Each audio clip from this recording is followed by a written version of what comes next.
Μια δεκαετία μακριά από την Αθήνα. Με αυτά και με εκείνα, με τούτα και τ' άλλα, έχω να εκδώσω 20 έτη, απίστευτο. Πίνω τον καφέ πικρό, όπως πικρή είναι η ζωή.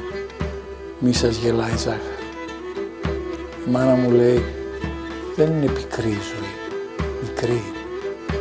Την αγκαλιάζω, τη φιλώ.